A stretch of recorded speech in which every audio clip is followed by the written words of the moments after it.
The Master Mev. Chapter 6. Blitz. A fierce snare, Twilight quietly muttered.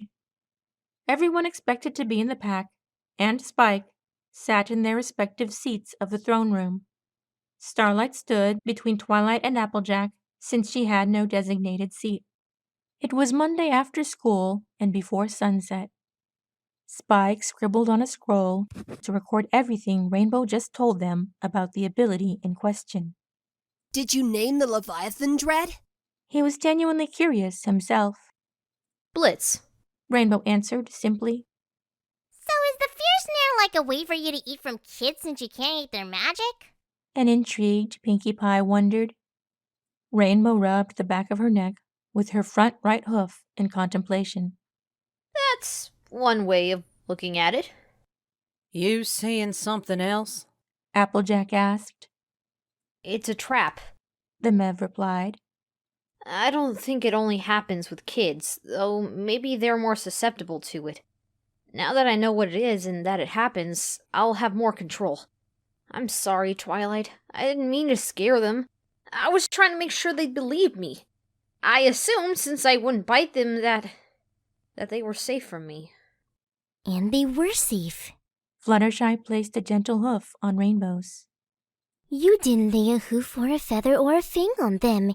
Even the Leviathan Dread couldn't actually touch them. It's a natural thing you did. It's not unheard of for some creatures to make themselves appear scary as a defense mechanism from predators. But Fluttershy, it was not a defense. Rainbow protested. I was the predator here. I had them in my clutches. She held out her forelimbs in a gestured demonstration and smiled evilly. They were playthings to me. She paused and frowned at herself for again thinking it, before admitting, I enjoyed it. Rainbow, listen to me. You've become something new and exciting, but it's clearly got ways to keep you in check. No one got hurt. Fluttershy assured her. Maybe not physically, Pinkie interjected. but she may have emotionally scarred at least some of them. The others shifted uncomfortably, without a word. Or not. Pinkie smiled guiltily. None of them dropped out of school or ran out of the gym screaming, right? She laughed nervously. it's all right, Rainbow. Twilight finally said. We all know that this transformation has its difficulties for you. But we also know that it's not as dangerous as one might think at first, so long as we're prepared. But if something like this happens again... Rainbow nodded. I might not be able to stay on as a teacher. Maybe Applejack started. we should announce it after all. Applejack! How could you suggest such a thing? Rarity asked. You heard how those poor students reacted to the news. They took it in stride eventually, but she gave them quite a fright. No, just hear me out. If the kids know, then we can tell them to start using the proper title for Rainbow. That's how this group got out, right? Applejack reminded everyone. Just how did they figure that out anyway? Pinkie Pie wondered. According to them, Rainbow explained. the word entered their heads at the same time, like as if my own power was literally sending the message. From the dread? Twilight theorized aloud. Maybe. Rainbow said. They couldn't tell if it was to save them or scare them, but Gallus figured it was worth a shot to say aloud. That's a relief. Starlight remarked. The thing is, if you tell the students, they're going to tell their parents. Word will spread throughout the whole town. Every pony will know. I'm telling you, girls, the town will get over it. Spike said. It's not a big deal. It is if they're scared at first, just like the students were.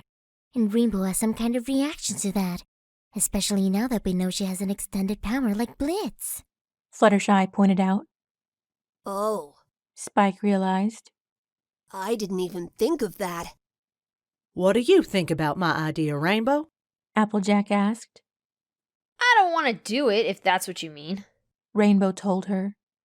I know one day we might have to, but I don't think it's tomorrow. That's a day, well, night really, to start forming this pack for real with my first fledgling. She smiled with her eyes closed as she lifted into a hover up from her seat. You really think Twilight's magic will be back? Rarity asked, looking upward at the sky blue Pegasus. Rainbow nodded and looked down where she sat, and at Starlight since she was near. Which of you wants first? Oh, I would be honored. Rarity said happily, holding a forelimb out and then pressing her hoof to her chest. If that's all right with Starlight, of course. Everyone looked expectantly at Starlight for a response. Starlight looked at everyone with a nervous smile, eyes darting side to side. Oh, well, it's, Her voice trailed off. She walked behind Applejack's throne to stand closer to where Rarity sat. She took a deep breath and cleared her throat to announce to everyone else. Actually, yes. I would like to be first too. You two could just flip a coin. Applejack suggested. Where's the fun in that? Rainbow asked. If they both want first, they should have to earn it. She smirked, knowingly folding her forelimbs with her maintained hover. What are you thinking? Asked a suspicious Pinkie Pie with narrowed eyes and a slow voice.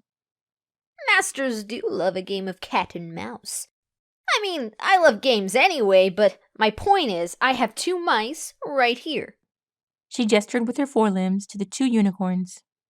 Whoever I catch first will be the fledgling. Shouldn't it be the other way around, since they both want to go first? Twilight suggested. Rainbow shrugged. Whatever.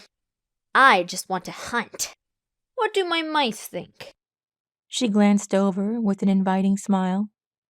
Rarity and Starlight were both staring up at Rainbow's hovering figure and slowly moved their eyes to look at each other. They both smirked. It's on! They said at the same time. Jinx! Rarity added with a giggle. Starlight coughed. And I think who you catch is the loser, so the first fledgling is actually whoever lasts longer. You'll find no argument from me on that point. Rarity said. Oh, Rainbow, I just had the most brilliant idea. Fluttershy fluttered up to join the other Pegasus in the air. We should ask Discord to make the stage for the game. I'm having Tuesday tea with him tomorrow. Do you want me to ask him then? Rainbow smiled wickedly. Yes, that would be just perfect. With that, Monday's meeting drew to a close. Later that night in her cloud house, Rainbow Dash stood on the solid floor within, staring out one of the windows to see the stars. A red circle formed on the floor around her hooves, and the Leviathan dread from earlier that afternoon lifted up to face her. The circle easily disappeared in a quick fade. Rainbow studied the magical sea serpent. She was much smaller than her appearance in the gym, so, like Rainbow, that meant she had some control over how she looked. 2 long horns curved down with the tips of their ends pointing behind her. She had several fins on her back that looked like shark fins. At the end of her tail, the fins flared out with 3 combined on each side and ending in a longer tip. The color was hard to tell because she was still translucent, but Rainbow understood she was supposed to be silver if some magical force could make her solid. None of Rainbow's elementary magic books covered something like that. The fins and horns were darker than the main scales, though not by much. The lines to indicate her body were white, instead of a darker shade of her main color, like Rainbow herself or so many other creatures in the land, presumably to indicate her ghostly essence. She didn't look fierce to Rainbow as she did to the students. Instead, she stared blankly and patiently waited for her master to finish the examination. I'm naming you Blitz, all right? Rainbow told her. The sea serpent vision nodded. We're gonna be more careful about that snare from now on. Now that we know about each other. Got it? Rainbow sounded stern. Blitz nodded again. Thanks for your help today. If I were an evil vampire for real, that would have been awesome. Well, okay, it was awesome, but we messed up where and when. I'm a teacher, and if I want to stay a teacher, and I do, I can't go trapping kids in their own fear like that. Unless they get a kick out of it, on, like, Nightmare Night or something. The fanged Pegasus explained. Blitz swirled and snaked her way around Rainbow's body, then wrapping around her neck to align her snout to the left side of Rainbow's head. Nice. Rainbow remarked. Talk about nocturnive lair. This would definitely make me look threatening, like I could sick you on someone. The sea serpent essence appeared to chuckle in her movement, though she could make no sound. She unraveled herself from Rainbow's body, did a spin, and swirled a bit in the air before coming face to face with the Mev. Rainbow lifted a hoof and waved through the body, feeling nothing. She moved her hoof just at the tip of where she would touch the bottom of Blitz's mouth if the dread were a solid being, and a cold shiver ran through her veins. I see. Rainbow realized with an interested smile. You are the embodiment of you have nothing to fear but fear itself. You know that? Blitz nodded in pleased agreement. I take it you can't talk except to message my title to others. Rainbow surmised aloud. Again, Blitz nodded. Thanks, then, for that too. It all worked out in the end. Rainbow told her. Blitz raised the tail end of her body, curling it in a way as if to give a thumbs-up signal.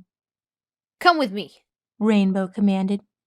I need you to meet someone. He's an important friend of mine. Don't scare him on purpose.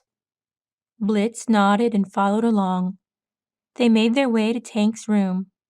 The tortoise was still awake, though his shift into sleep was near. Hey, Tank. Rainbow greeted.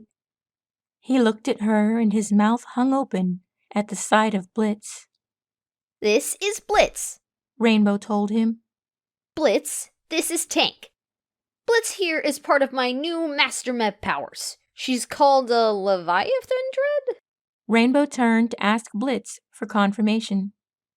Blitz nodded. Tank seemed to start shuddering. She's not here to fill you with dread, buddy. She's kinda like a new pet, too. His fanged Pegasus owner explained. Blitz circled around Rainbow's figure quickly with a fervent nod, liking the notion quite a bit. Tank stopped shuddering upon recognizing Blitz's body language toward Rainbow Dash as friendly. He nodded in acceptance of the news. The Mev and Dread soon left him on his own to his room, though Tank didn't much mind. He had gathered enough information the past few days and nights that Rainbow Dash was a different sort of creature at night, even if she still visited and talked to him either time of day.